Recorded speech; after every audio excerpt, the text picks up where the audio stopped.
Fastamai, hello and welcome to this week's episode of Agenda. I'm Alex Watton. On the programme this evening, unparliamentary language and allegations of institutional bullying. There's been heavy criticism of the Education Minister. We hear from a fiery Tynwald debate and from the Chief Minister on the next steps. And why exactly is the Douglas Promenade refurbishment scheme costing government an extra £6.5 million? Well, it's not good enough, according to one MHK, but unpredictable issues are to blame, say infrastructure members. Well, to begin with then, rumblings of discontent in the island schools have now become a deafening roar of dissatisfaction. That's according to long-standing critic of the Education Department, Daphne Kane. During a Tynwald motion last week, which proposed a political separation in the department, the MHK for Garth took it as an opportunity to air a collection of her concerns over the current direction of the Manx education system. It was a speech which did not go down well with the Minister, Graham Creageen, whom, in passionate defence of his department's record, defied parliamentary language. Aaron Ibanez has this report. Thank you, Mr. President. Where to start in a diatribe of lies and more lies? The honourable member, I can clarify that, honourable member for council. I can clarify that. The honourable member knows very well what is parliamentary language and what isn't. Fighting a pay dispute on two fronts, the Department of Education, Sport and Culture has come under mounting pressure in recent weeks, with one teacher union taking legal action and the other balloting its member on industrial action. Daphne Kane's motion sought to test the resolve of the Minister, with the suggestion that policy making should be left to the industry experts. I have been aware for many months of increasing concerns from education professionals, plus parents and students. The level of funding generally for schools equipment, the standard and replacement policy of IT equipment, even the policy on languages in schools, the lack of certain subjects that other places have as standard. Does anyone here feel we have the complete package that comprises a world-class education system? She then targeted the Education Bill and said how the department is using it to strip the island schools of their autonomy, claiming that teachers are only choosing to engage with the bill now by means of damage limitation. But my motion focuses on education because it seems the education structure just isn't working. It isn't working for school leaders and therefore it isn't optimal for students. This motion deliberately does not prescribe what should be done about education, only asks that there is an acknowledgement of the benefits of lifting policy formation and strategic direction out of the department that is responsible for deciding its own policies and enforcing them. As if enough hadn't been said already to an animated Mr. Creageen, another claim from the Garth member was that teachers were discouraged from speaking out about their situation and their employers, the Education Department, simply do not listen to them. It led to this response from the Minister. It's very disappointing for our teachers to be put in a position when an honourable member in this court misrepresents the vast majority of teachers on the island. We had comments regarding wages. The department has implemented an agreement with the teaching unions, which they signed up to. It's disappointing for a person who said that they wished to go to the Department of Education to have spent the last 3 years, nearly, constantly criticising it. I just wonder which bubble the Honourable Member for Garth is in, because it's not the reality that is happening in the department. I don't believe the education system on the Isle of Man is as broken as the Honourable Member says. The department doesn't direct the schools like the Honourable Member says. We have that separation. We have a good working partnership. Mr. Creageen's tone during his response led to criticism from several members, including Middle MHK Bill Shimmons. Does he enhance or damage relations with the workforce? Damage. How does the Minister constructively engage with all the stakeholders that impact in education? What I feel is lacking is, where is the education vision? Where is the dynamic leadership to inspire our young people and the workforce? I just don't see it. Douglas Central member Chris Robertshaw could be seen muttering in the direction of the Education Minister in support of Shimon's words. When given the chance to speak, he also expressed his disappointment. I don't want to get, as a politician, involved in the nitty-gritty of our education system, but I did have reason a few months ago to speak to the CEO, and I expressed for the first time concern about the mindset in the department as to how it was behaving itself, a sense of sort of controlling, and we had that from the minister. It was unnecessarily aggressive bunker mentality, that if you raise a criticism about what's going on, that somehow it has to be rebuked or dismissed, and the individual's credibility brought into question. I'm sorry. That is, and hit the minister off again now, I'm beginning to see here. It's not necessary, it's inappropriate.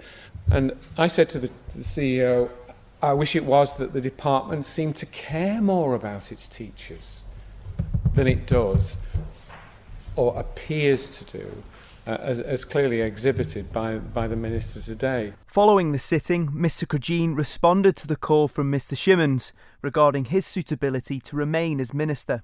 Well, it's no surprise because, the member who brought that had been previously thought that he was going to get a ministerial position and he didn't. So it's been one of those things. But the debate that we had today, there was a lot of what was being said by the member moving the motion was factually incorrect. It was about, there's all this anxiety and stress in schools. Well, the member was trying to bring in league tables, so it's been acknowledged that that's actually causing stress and anxiety. As she virtually said in her summing up is, well, I'd heard. Well, you should really come to Tynwald with more actual facts rather than I just heard. A lot of the stuff that we are actually doing is improving the service. And one of the things is I'm very passionate about what I do, that we're really keen to be moving things on. And at times, it did get to me. But I'm passionate about what I do. I believe that by opening the doors, talking to the unions, the education bill, we've had some really good meetings with the unions who have had positive comments about the bill. We're looking at young people's education here. And to try and say that the education system on the Isle of Man is not meeting the needs of those people, it's putting incorrect information out there. Manx Radio's Dolan Mercer then spoke to Bill Shimons to qualify his comments made during Tynwald. I think there's increasing disquiet inside and outside of Tynwald about what's happening in education, and there is disquiet, I think, from a number of Tynwald members about the approach that we're seeing from Education Minister. And what I think we really need is much more of a vision, a strategy about how we move education forward. And also, I think we need to see an ability to work with all the different stakeholders and bring people with him. A number of other people kind of mentioned that. I asked Mr Cregeen for his response. He said he wasn't surprised by your comments and said, his words, you thought you were going to get a ministerial position and didn't. Is this true? No, absolutely not. This is not a personal thing at all in any way. It's certainly not about me or Mr Cregeen. What this is about is delivering the best quality of education to our young people. And actually, since I made those comments, so many members have come up and said, thank you for saying that. We were all thinking that, including two other ministers, in actual fact. So this is not a personal issue in any way. Would you want to be Education Minister, Mr Shimons? Well, I've made it very clear that I would be happy to serve in any capacity to help. However, I think there are a number of capable candidates. Aaron Ibanez with that report. And since that Tynwald sitting, a union has called for the Education Minister, Graham Cregeen, to be investigated for institutional bullying. It's been confirmed to Manx Radio the Isle of Man branch of the National Association of Head Teachers sent a letter to the Chief Minister and Chief Secretary seeking a formal investigation. The letter refers to meetings on Friday the 5th of April and Monday the 1st of June, where the conduct and words used by the Minister to union representatives is questioned. Both gatherings discussed terms and conditions, pay and the education bill. Chief Minister Howard Quayle confirmed he'd received the letter and told Tim Glover he'd referred it to the Chief Secretary to set up an independent investigation. Yes, Tim, I can confirm that I've received a letter of complaint from the National Association of Head Teachers about the conduct of Minister Crageen. Now, the allegations are under consideration, and I have instructed the Chief Secretary to begin whatever investigation may be necessary. Is that independent? Yes, it will be independent, and Minister Crageen has stated he will, of course, fully cooperate with any investigation. But I think in the interest of fairness and due process, I'm sure you understand it would be both improper and premature of me to comment any further on this. The only thing I would say, having said not to comment any further, is that I am disappointed that the NAHT has made the letter of complaint public before an investigation has taken place. I would have expected them to have waited till I've had the opportunity to have an independent person appointed, do the report, rather than leaking it within hours of sending the letter to me. It's a serious one, though, isn't it? Because they deal with bullying in their job. They recognise bullying. Yeah, and I've taken it very seriously. That's why I'm having an independent person investigate it. However, it's something, they will know as much as anyone that I have to follow a set criteria. Well, I don't have to, but of course I am going to. And it should be an independent investigation. Everyone is innocent till proven guilty, and an allegation has been made. I have to have that looked into. There was quite a debate as well in Tynwald, Daphne Kane's motion trying to separate policy from the work on the ground, as it were. Yeah. Clearly, there seems to be a toxic atmosphere between the unions and the department at the moment. How are you, as Chief Minister, going to take the sting out of that at the moment? Well, I don't think it's toxic. I think, let's be blunt, we all have good days and bad days when we're in Tynwald, and we reflect. And sadly, on this occasion, on Wednesday, was not the day for Minister Crageen. I think it was a disappointing day for him. I think he knows that. He doesn't have to be told he's let himself down. It's not the sort of behaviour anyone would expect, and I don't think he would expect himself to do. But he is very passionate about the department and supports it. It's all well being passionate, though, isn't it? You can't, though, overstep lines and call someone a liar. Well, and I think he was frustrated with the way information was being put. But yes, I think he's the first to admit I was disappointed, and he was disappointed in himself, and he's well aware of that it shouldn't have happened. It has, but none of us are perfect. He realises he shouldn't have said it. He's said that to the President, that he was withdrawing those comments, and obviously if it was a regular occurrence it would be a different issue, but he's done it this time. I'm sure it will not happen again. The Sir Jonathan Michaels report also identified bullying. Is it a problem in government? I would hope not. Obviously, no matter, every organisation will have an element of bullying, and it's up to the organisation to ensure that it does its utmost to stamp it out. And you take it seriously? Take it very seriously.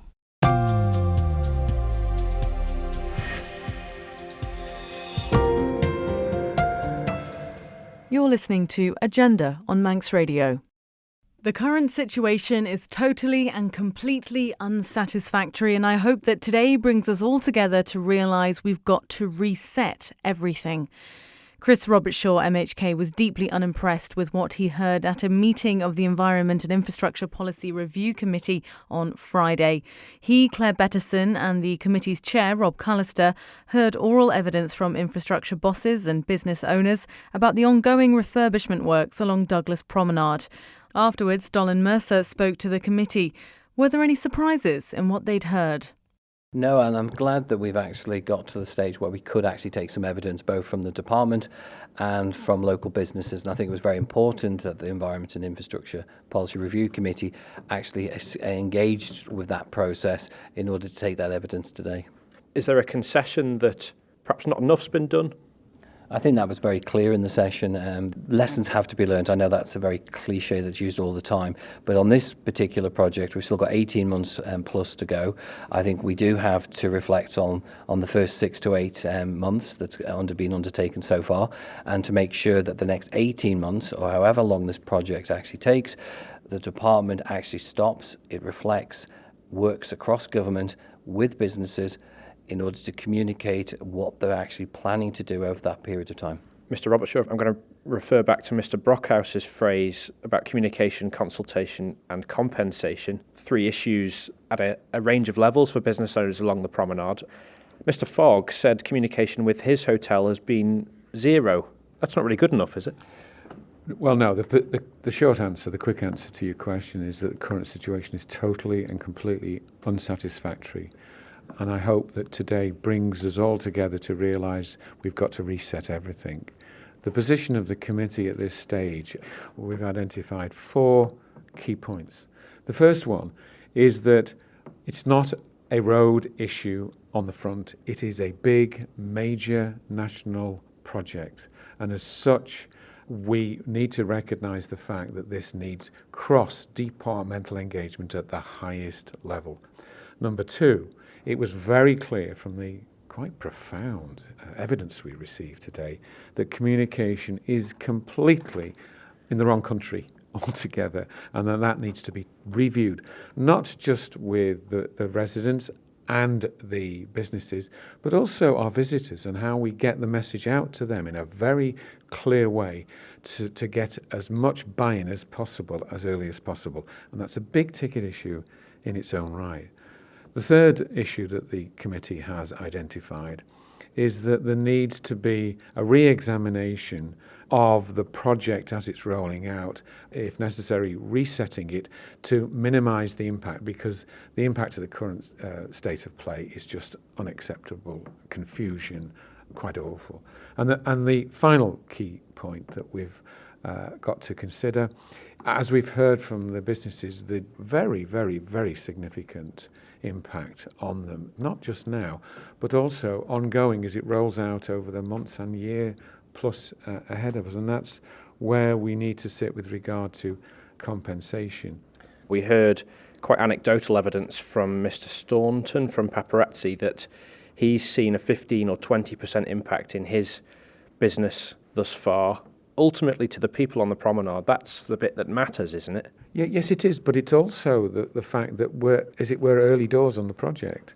The argument that they were putting to us was that actually there's a very significant possibility that unless we handle this with incredible care, proper promulgation of the issues and communication improves, the financial impact could be devastating. Ms. Betterson, the final part of the second evidence session, if you like, the panel were asked what changes they would like to see moving forwards. Can some of these effects be reversed or be mitigated? I think absolutely the key here is that cross-departmental working, that engagement with the people who are directly affected, and we've seen that just hasn't been happening thus far. So I think that there's a number of very clear questions related to, for example, the 400-metre corridor. Where's that going to be? These are some very detailed facts that people need, and I think that absolutely can be resolved. I think the issue of compensation absolutely is a discussion that has been started. However, the absolute detail of that just hasn't been nailed down. There seems to have been a lack of engagement with some people. There's mixed messages, and that's something that I think DOI, together with other departments, need to go away and review again. I think they need to look at, it's not okay to just say we couldn't reach an agreement. These are real businesses and real people on our island who are directly affected. And I think, to expand on Mr. Robertshaw's points, this is certainly financially impacting them now and potentially in the future, and we don't really have an end date because obviously as things get pushed back.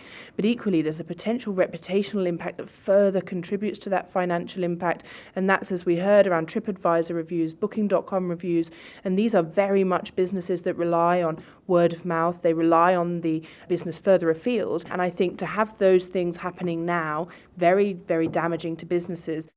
Rob Callister, Chris Robertshaw and Claire Betterson there speaking to Dolan Mercer. And what did the Infrastructure Minister make of what he'd heard? What really hit me is the communication aspect. I think, as a department, we've got to do a lot better in that regard. And I think it's also the cross-departmental working. It's an important national infrastructure, and whilst everybody understands that, it will be great when it's finished, we've got to make sure that we really deal with sensitively all the areas. And I think there's some massive learning issues of how we deal with these infrastructure projects and how we take this forward. We heard from a few different business owners who gave some slightly different answers about communication. Mr. Fogg, for example, a hotel manager, he said the communication with him ahead of the project had been pretty much zero. Some others said they had had more discussion with the department. Has there been a blanket approach to businesses along the promenade? I think that's one of the issues, and compensation, and these are the cost of departmental working, those three areas. But certainly on the communication, you can never over-communicate, and it's a message that I think is really important, and is really important for government. You've got to communicate, and you've got to communicate once, twice, 3, 7 times, and that's a really important lesson from this, to really understand, but also to get that feedback. And even if you think you're receiving that feedback, you need to reevaluate. I don't think you can take this seriously enough. I think it is a serious issue of understanding businesses and where they're at, of really taking on board the issues they're facing and adapting and getting there early. I just don't think you can over-communicate. I suppose the business owners would say that the department's under-communicated. Has the project been rushed and steps missed? No, I think the problem is that when you deal with things in a particular way, or if you've done Strand Street and there's a particular approach that you've taken, perhaps you've taken that approach, and although we stepped it up a bit, well, quite a lot, with my prom, I just think that hasn't been enough, and I think we've got to really take steps now to really have a gear change, I think, and that's really important, and to really sort of understand how we can really support the prom, not just at the end, but also while we're doing the works. We'll move on to compensation. We heard some anecdotal evidence given from business owners. For example, Mr. Staunton from Paparazzi referenced impacts on his business of maybe 15 or 20%. I mean, I'm not a businessman, I don't know much about profit margins, but that's a serious chunk out of people's income, isn't it? It is, and I think that's why we've had some preliminary discussions with other departments to see what we can do. I can't promise anything because I don't, and the department has no varies in this matter. It is something that is across the department. But I am very aware personally that it is a situation that is, if you like, a national issue like foot and mouth, or something where it is different. It's not in the same position. So, that's something I do hear that. And whilst I don't, or the department doesn't have the varies, that is something I will be talking, and we've already sort of expressed talking with other departments about. Infrastructure Minister Ray Harmer. Costs have gone up by £6.5 million for the construction of an Isle of Man ferry port in Liverpool. Infrastructure Minister Ray Harmer received approval from Tynwald for the department to spend a revised maximum of £26,800,000. Member of the Department of Infrastructure, Bill Shimmons, told me why the costs had risen. Unfortunately, a lot of the additional expenditure is on heavy civil engineering works, so the piling needs to be much higher spec than was originally thought. Test drillings were done on the riverbed, and the piling is also going to go on for longer, which increases the cost significantly. Other examples would be there was a revetment proposed at the side of the new car park, which is much bigger than the existing car parking facilities in Liverpool. A revetment is like an embankment with bits of concrete put on top of it. It's similar to what we have in Douglas Harbour. In the event the authorities insisted on a vertical concrete wall at the edge, which is much more expensive, but we didn't have any choice on that because that was a specified requirement. The department also did find some savings. So, for example, we're now reusing the X-ray equipment at Ronaldsway Airport, which needs to be replaced anyway because the Civil Aviation Authority have increased the specification required for airports. So that has saved us a few £100,000. They also suggested that we could remove some of the fit-out in the terminal building.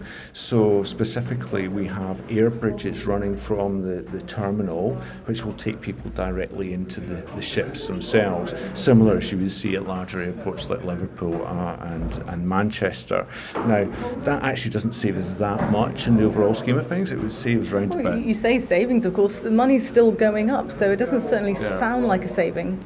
Well, the cost of the air bridges and other minor changes that you could make to the fit-out is actually in the region of £1 million. So in the overall scheme of the project, it is significant, but I think Treasury also took the view, well, Do we really want visitors to the island standing in the wind and the rain at Liverpool? We're investing an awful lot of money in this important project. Is that the majority of the extra spend then?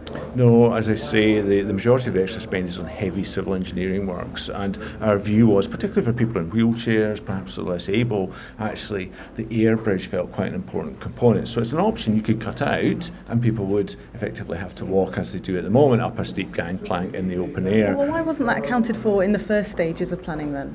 Well, a number of the costs have increased, so indexation has not taken place, so the cost of building and major construction works has gone up in the intervening period. I mean, Treasury is concerned because Treasury provides the funding and manages the capital project budget. And so there's a capital projects committee which is concerned about these issues. And if you look at a number of other capital projects, so for example the promenade, if you look at the National Sports Centre, which is still not open, what we're not seeing is a good track record of departments delivering important projects on time and within budget. Is there any reassurances then you can give people that it's not going to go up even beyond this amount? Well, what I have been suggesting to colleagues is actually we need to look at how we manage our capital projects as a whole, because there are some best practices available from elsewhere about things I think we could do which would run these projects more effectively. That's all from the programme. Tune in again for Agenda at the same time next week, and you can listen again to this episode as a podcast on manxradio.com. For now, though, have a very good evening.